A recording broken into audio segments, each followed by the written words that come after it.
This is Fertile, a podcast by Art to Healing. Fertile is your journey back to the rhythm of your cycle, the wisdom of your hormones, and the sacred biology that shapes you. This is the space that we explore natural medicine, real root cause healing, dispel myths, and have authentic, raw, and honest conversations. I'm your host, Em Marigold, and while I've worked in wellness for over a decade, I've also navigated my own health challenges, including PCOS and chronic acne. This podcast serves the radical woman who knows deep within her bones there must be another way, for those ready to challenge the conventional and unlock their exceptional fertility. Hello and welcome back to another episode. So today I would love to talk through with you what actually is a normal period. So this is a question that I get asked all the time, and I'm not surprised because it feels like there's so much information. Sometimes we've got like an overwhelming access to information, but that then makes us feel overwhelmed, and it's like, who to trust? What's actually correct? We have access to all this information at our fingertips, but it feels really, what's the correct information here? So I want to just really smooth things over for you today, because the questions I get are, what should my period blood look like? What color should it be? How long should I be bleeding for? How many days? How much pain is normal? What kind of pain is normal? How long should my cycle be? And there are just, as women, we're just not taught this.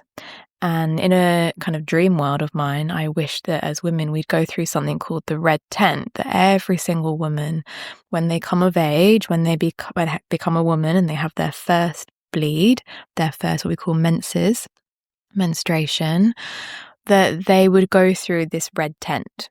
And it's kind of like an ideology, but I do believe that it's something that we can definitely start to integrate into our society if we so wish. And I believe that this has been going on for many moons before us, and it is an ancient tradition in many indigenous cultures. So whether this red tent is actually a physical red tent that we as women would walk into and gather and learn about everything we're about to experience with our menstruation, or whether it can just be the sort of the terminology, the red tent, and you go into a study group or something. I love the idea of like a silk red tent that you gather in with candles and linen, and it's this just beautiful space to get excited to and gather and just share stories and educate. So I guess today, step into my red tent whilst I explore and share with you exactly what is a normal period. And I say that in quotations because it does differ slightly to every woman, but I will tell you exactly why. We'll kind of weave it with the Ayurvedic doshas as well. So I hope today that you will leave with a lot more clarity around what your period is. So let's just start. Let's go straight in.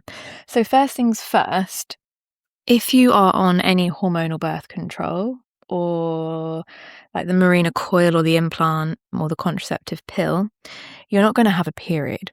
So you might have a bleed, what we call a withdrawal bleed, but it won't be a true period. So especially with the pill, it depends on which pill, but often you would take a break from the pill and then your bleed would start, and that is to do with where declining hormones will then start your uterus shedding. But it's not a true period, it's not your true cycle. So that's first thing to say, that you will not have a cycle.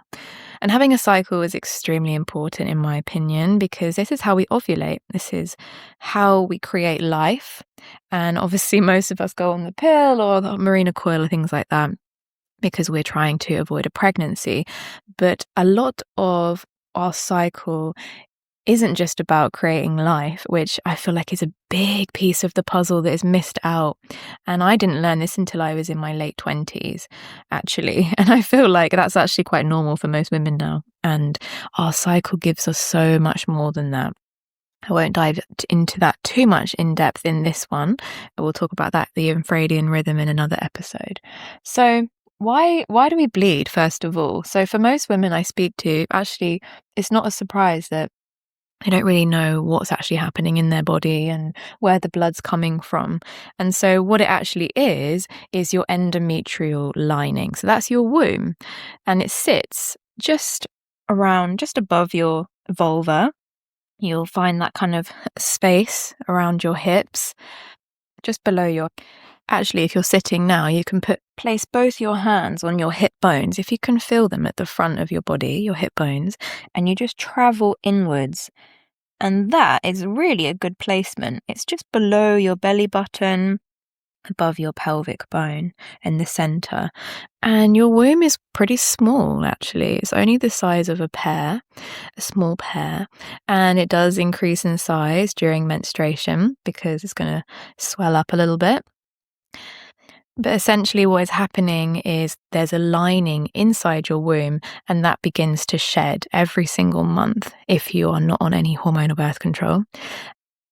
And that is because of your entire cycle. So your period is only like a tiny percentage of your entire cycle.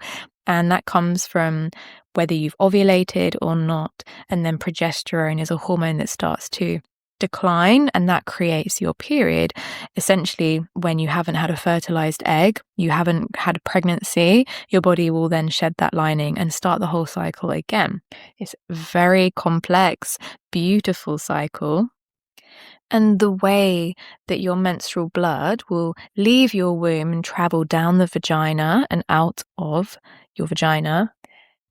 And it's not just an organ, it's a muscle. It's made of smooth muscle, and it will gently contract. Now, depending on what's going on with your period, the blood, the state of your health, the contractions will be very different for everyone.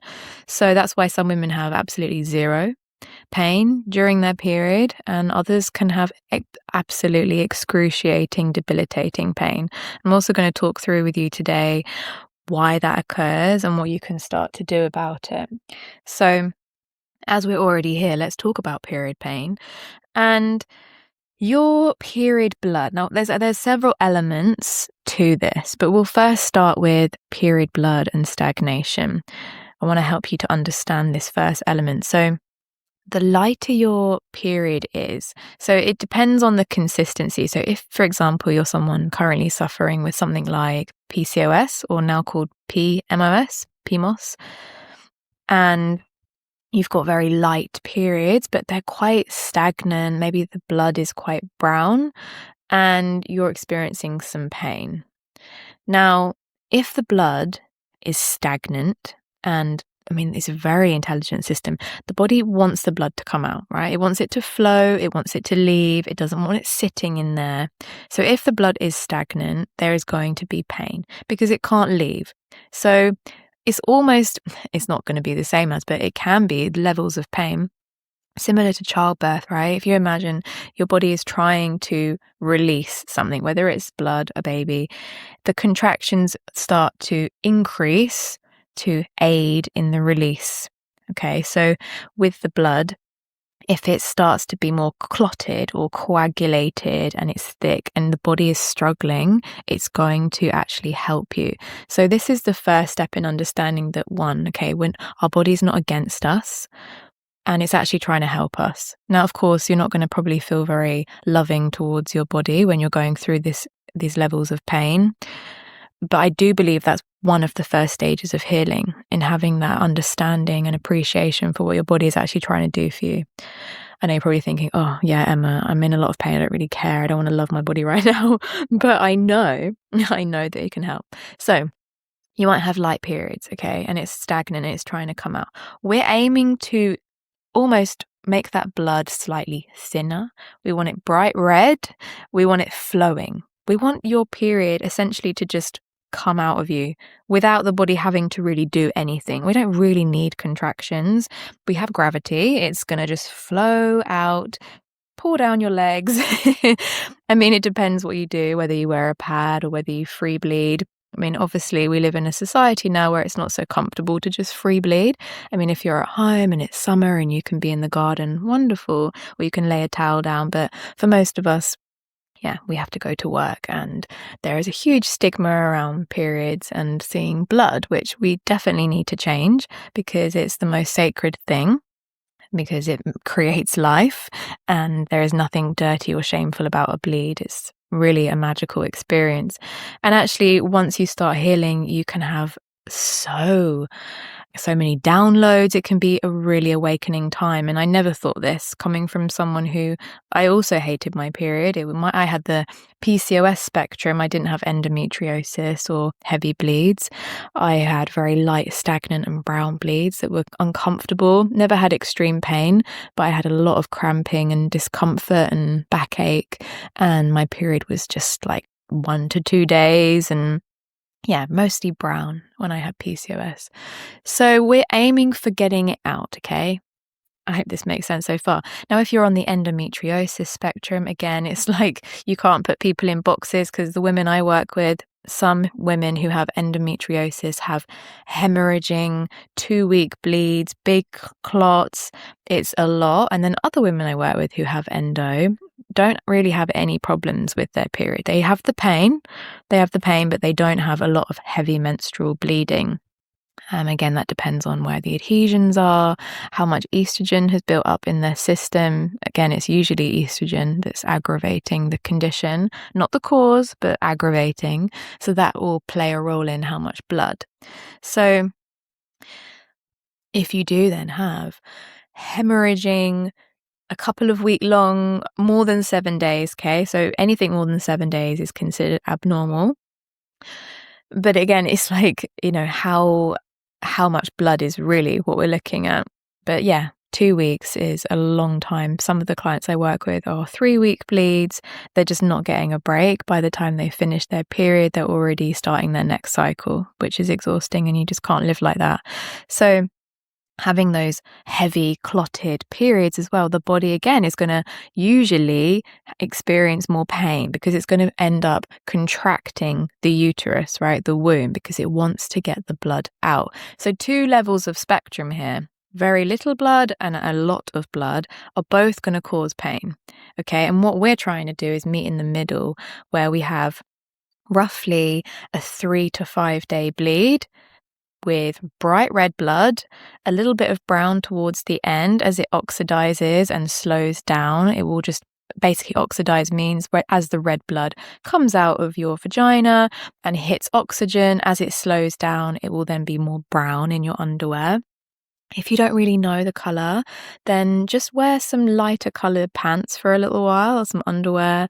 Most period pants. I think most women are wearing period pants these days. If you can, great, get yourself some period pants. But when you're at the beginning of healing and you want to actually figure out what's going on with your period blood, just get some white pants, and just cheap white pants, just so you can see the color and you can throw them away. Okay. I know that's not exactly very environmentally friendly, but you can also wash them, can't you? Ignore what I just said. Don't throw them away. You can also use things like a moon cup, right? But I personally am not for any kind of plugging. I'm just not for it. And I know that, okay, yes, you might want to go swimming, or you might want to go to work, and you want to, you can't happily free bleed. I do understand that. But what you do need to know is any form of plugging, whether it's a tampon or a cup, you are going to create more contractions, because the body is highly intelligent. It will know that the blood is not leaving the body, and it does increase pain and cramps. So I personally feel the best option for you is to have a period pants. We have moved into an era where we've actually got so many options on the market. So I can actually put in the link below this, my favorite ones. I'll also do a Substack on it and put all the links to the ones that I use. No sponsorship, just exactly what I love and what I've tried and tested. For a long time, I just used pads too, but there's something really nice about just putting on the pants, wearing them, and then you can throw them in the washing machine.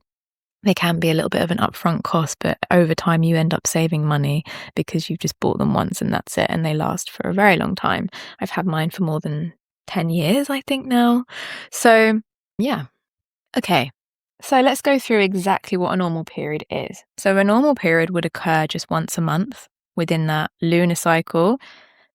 A lot of people say that we're not connected to the moon, and they think it's all waffle and woo-woo. I personally completely disagree. Majority of us would have our periods syncing with the moon, but we live in the modern day and there's synthetic light sources everywhere. It's pretty hard. For some people they can. Sometimes mine lines up with the moon, which is wonderful. And it often happens when I've spent more time in nature or outside. I mean, in my home, I don't really have any kind of LEDs now, mostly incandescent bulbs, because I just don't want anything to interfere. The only thing I have is my laptop and phone, which I try to wear my blue light blockers at night. It does really make a huge difference to your hormones. So we're looking for a period that arrives just once a month, and we want it to be about roughly the same days each cycle. So look, in a textbook it says 28 days, but actually in terms of Ayurveda, if we're looking at the Indian medicine system that I work with, there are 3 types of people. I mean, there's actually an infinite number of people because we're made up of all the elements. But the main 3 types, I won't go too much into all the different types, but we've got Vata, Pitta, and Kapha. You might not be familiar with Ayurveda, but we're not all the same, okay? I think it's very clear by now that we all understand that not one diet works for us all, and we all have different shaped bodies. Some people are naturally very slender who struggle to actually gain weight. There are other women who easily put on weight and just stay curvaceous, and that's just their body.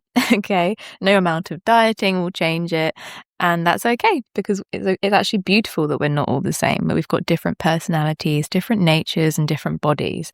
So in terms of your cycle, Vata people, women, tend to have a shorter cycle. That's just their normal, and it tends to be about 26 to 28 days, okay? That is variable for them. Everything about Vata people are generally irregular, so their cycle can be a little bit irregular, but we are aiming for, say, 26 days on average each cycle for them. It might vary a little bit depending on what's going on in their life right now. And then for a Pitta person, they are pretty regular like clockwork, and they do tend to have a period that's about 28 to 30 days for most of their life. Like, that's just who they are. Everything about them is quite regular, efficient. They're also the women that don't tend to lose much weight, but they also don't put on much weight. And they can also, if they do gain weight, they can lose it quite easily, and they can also put on weight quite easily. So it's quite easy for them to sort of fluctuate a little bit. And then Kapha types, they have the longer cycles, up to 35 days usually. And they're the ones that have a bit more of a curvaceous body. They just do. Their body holds a bit more fat. It's great. They're more resilient people, and there's nothing wrong with that. And yeah, they tend to have slightly longer periods. So that's a little bit about the actual cycle, the full cycle. The actual period itself, that's like, not even a quarter of your cycle, really, it should be free of pain. Having any pain in your cycle is abnormal. So I will say that now. I know that if you go to a GP or doctor, they're like, oh yes, it's quite normal to have period pain. It is absolutely not normal. It's not normal at all, just to say that now. So if you're experiencing any pain during your bleed, then something is not okay, and we need to work on that. And I mean, they say free of bloating in Ayurveda, but essentially you're going to have some, because your womb is not filling up with blood, but you've got your uterine lining is ready to shed. So it does actually almost double in size, your womb, during this time. So having a little bit of extra, it's not bloating as in feeling like you've got air in there and it's particularly uncomfortable. It's not that kind of bloating, but to have a slightly extended belly, like you are a woman, you do have a womb, and it does double in size when you're about to menstruate. That's normal, okay? We don't need to keep aiming to have flat stomachs. Like, it's okay. So I'll say free of bloating, kind of like wind, gas, feeling particularly like you've gone up many dress sizes and you're feeling really uncomfortable, that kind of bloating, that's usually connected with endometriosis and a lot of inflammation. A little bit of your lower abdomen changing, that's pretty normal. I would say that's okay, Just make sure you're not going to be wearing any tight jeans or anything at that time. I don't think I've worn that tight jeans or anything for many years. They've always got elastic, and just have your belly out. So what? So another thing is looking at your mood, which really we can talk about PMS probably in another episode. But really we say your cycle should be free of any kind of irritability and mood swings. Now, I do think that there is a level of irritability that's quite normal just before your period, because as women, we crave space when we're about to bleed. That's an instinct. That's a natural instinct where we want to be left alone and we want space to be able to just be. And it's in our luteal phase where we want to just potter around and do our own thing and not be bothered. And it's where we just can be really direct and we're very honest, and we just haven't got the time to sugarcoat anything anymore, and we call it the no bullshit zone. So I think that's quite normal. And if you don't get the space you need, yeah, of course you're going to feel irritable. But having like severe mood swings, really low mood, depression, that is not normal, and that is a sign of low progesterone. So your period shouldn't really have much of a scent or an odor to it. Yes, of course, there's a kind of normal fleshy kind of smell of blood. That's very normal. But if it's really, really strong, then that would be a sign of probably excess Pitta, dosha, having a lot of heat in your system. Yes. Now, the amount of blood is an interesting one. In modern medicine, they say about 60 mils, right? Which is, it's quite hard to imagine that. But actually, a shot glass is about 60 mils, I would say. It's kind of a little bit bigger than like a moon cup, menstrual cup. But again, I would say this depends on your dosha and the size of your body. We've all got different size wombs. I wouldn't say it's very hard to put women in boxes. What I like about the Ayurvedic system is they call it Angelis. So it's a measurement that's very personalized and specific to your body. So what they do is you put both your hands together into like a cup shape, and that essentially is, if you're thinking like you're going to go get some food, I always think of like Oliver the Twist. Oliver Twist, where you're like, please sir, I'll have some more. And you put your hands together and you go, and basically that would be 4 of those, not completely full and spilling over the edges, but to cup your hands in grabbing 4, what they call it 4 Angelis, would be the amount that's perfectly suited for your body. So losing 4 Angelis, four hands of cups together, if that makes sense. It's a bit of a hard way to explain, not visually. Again, maybe I can do that on a Substack and put a photo of my hands and show you.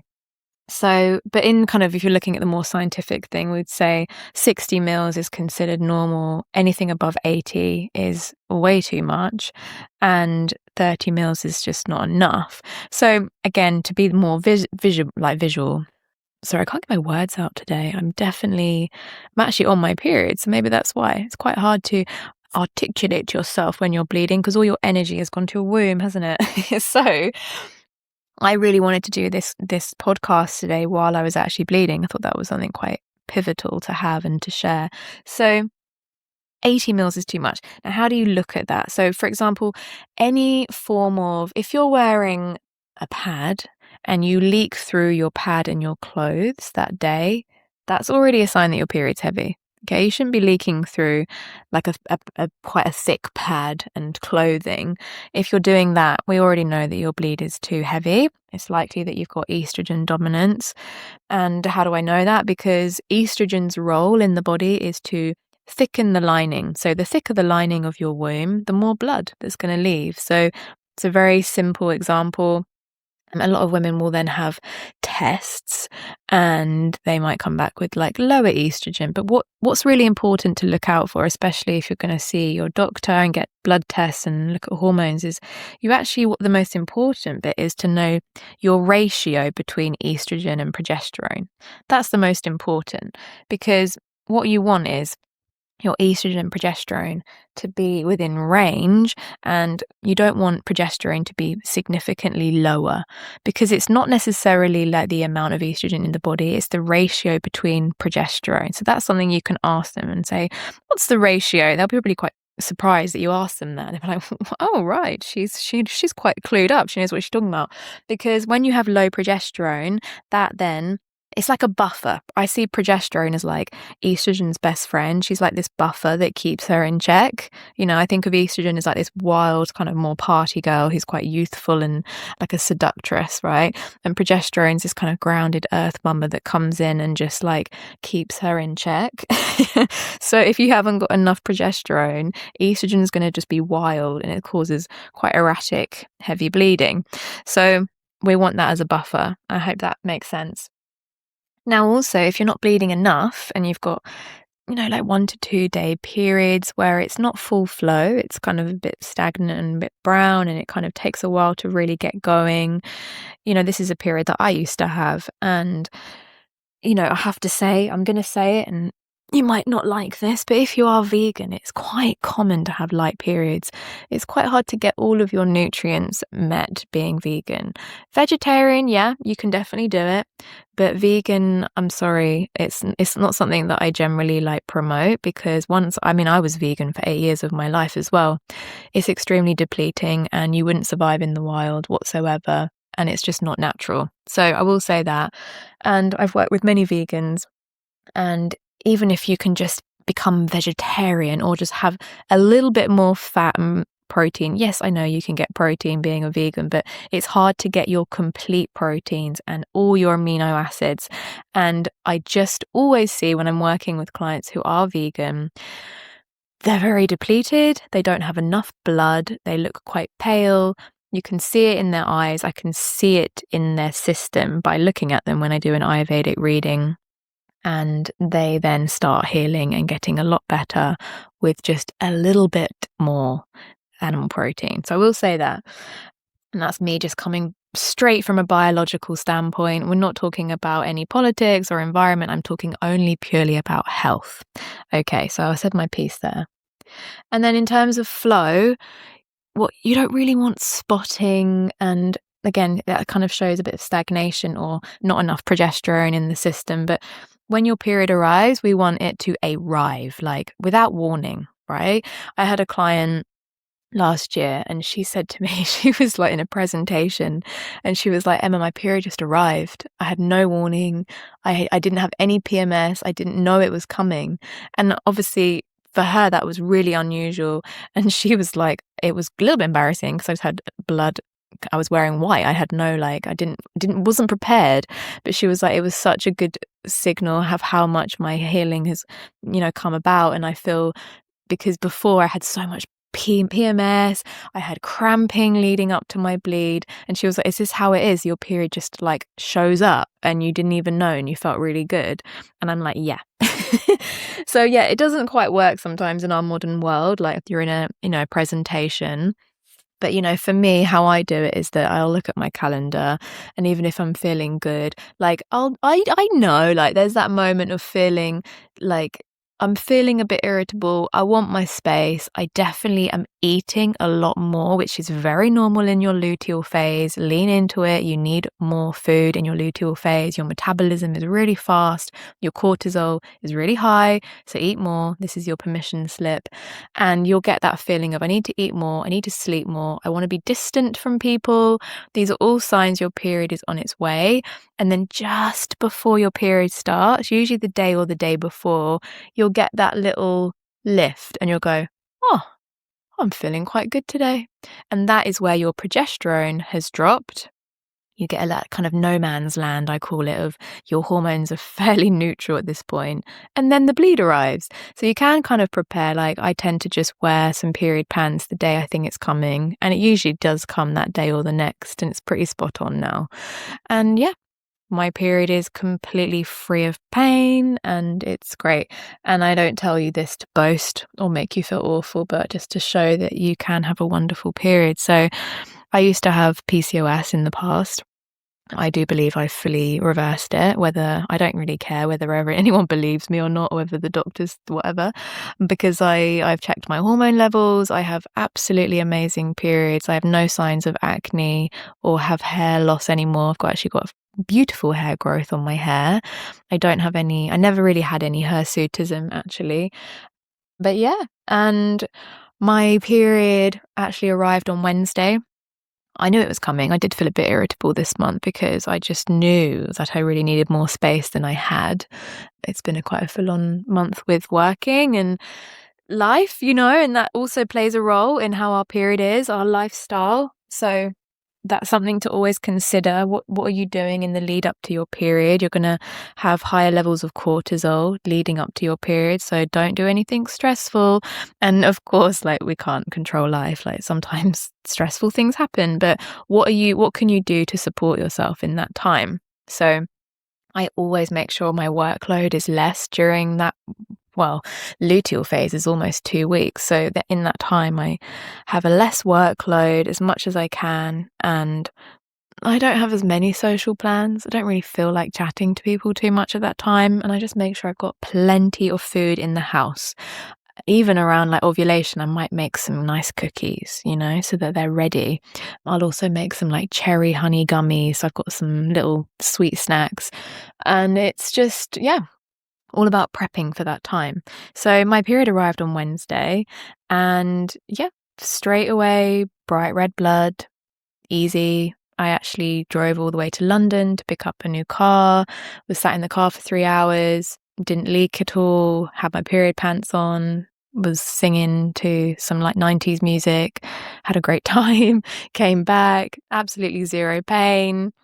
Haven't leaked once, and we're now Saturday. My period is finished really in the night. There's little bits now ending, but it came on full flow. It was bright red, zero pain, and I carried on my life. I worked, I drove to London, I drove all the way back, got stuck in traffic for hours in the heat. It was really quite a lot, but actually wasn't really a problem. I can imagine someone else who's having a really heavy period, that would just be absolute carnage. There's no way you would have been able to do that. So I know from someone that did have I never used to have sharp pain, I will say that, but I had really awful back pain. It was deep ache that I could never reach.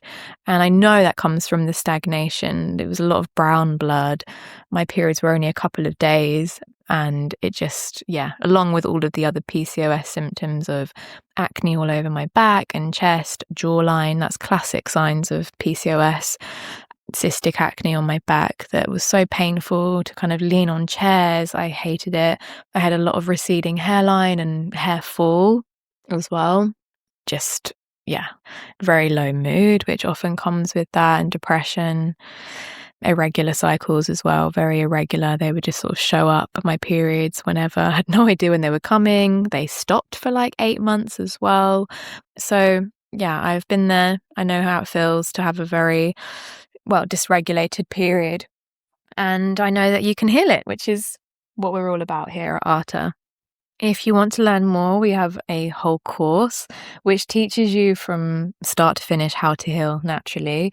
We've got amazing workshops, and there's one actually called Symptoms as Messages, which will explain exactly what your symptoms are and then what they mean, because really being informed is the most powerful thing. It explains everything about what a painful period is, what it means, why you get it, how to heal it, absent periods. We talk about light periods, heavy periods. We talk about PCOS, fibroids, cysts, endometriosis, adenomyosis.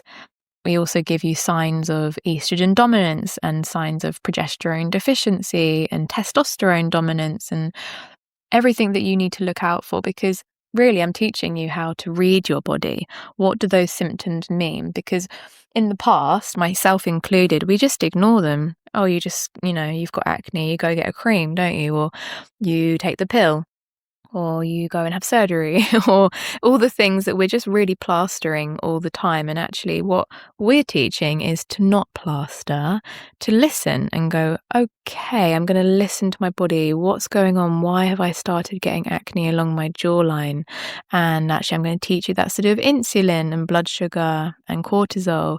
And so having the information is what's going to help heal you, right? You can't just heal by taking a few supplements or even a whole cupboard full of supplements and expect to heal, because there could be something you're doing every single day that's not to blame you, but you just haven't been educated. We're not taught anything about health in school. We're not taught anything about nutrition. And it could be something as simple as the way that you're eating or the way that you're moving through the day that is not maybe causing but definitely aggravating your symptoms. I was someone who was always living on quite processed foods. I probably ate a lot of bananas, and as a high Pitta person, bananas are very aggravating. I also had way too much coffee and way too much dairy. And I'm not against dairy, but for someone who's Pitta, they don't do well with cheese. They're absolutely fine with raw milk, but there's just understanding how your body interplays with your environment and the nutrition. And it's not just about food, it's about how you move. Like, I used to rush through the day a lot more, very fiery, very impatient, and I still have that same nature, but when I can see myself speeding up, I have to go, okay, how am I going to slow down today? Because that is going to contribute to my symptoms just as much as having, something processed. And what I'm teaching is it's not about being perfect. We're not looking at being restrictive and cutting everything out and never having sugar and gluten and all of that, because I don't believe in that. And I have plenty of pastries nowadays. And I love sugar as well. I don't have a lot, but it's about the type. It's about the quality. It's about fresh food. I mean, there's a whole lot to talk about, but I won't fit it into this episode. But I really hope today that gave you a little bit of an overview of what a normal period could be for you. And just know that healing is possible, and it doesn't necessarily require doing many different things. Like, I see on Instagram, women are like, I'm so done with anti-inflammatory diets, daily Pilates, 10 different supplements, cutting this out, cutting that out, and that's really exhausting. And with Ayurveda, a lot of the time it's what can we add in, but subtly and simply. And it's more about like practices as well. I'm not an advocate for HIIT training or doing exercise like that. I mean, we always look at the blue zones. That's a whole other thing to talk about. But really, walking is perfect exercise for women, especially up a hill. We don't need to be doing intense workouts. And actually, maybe that's really causing a lot of flare-ups if you've got endo. Less is more. Remember that. And just some simple changes can really make a big difference in your health. And it's just knowing what those changes are, but we don't have to go to the extreme and be taking like 30 different supplements. You really don't. Okay, have a beautiful day, and thank you so much for listening. I will see you in the next episode.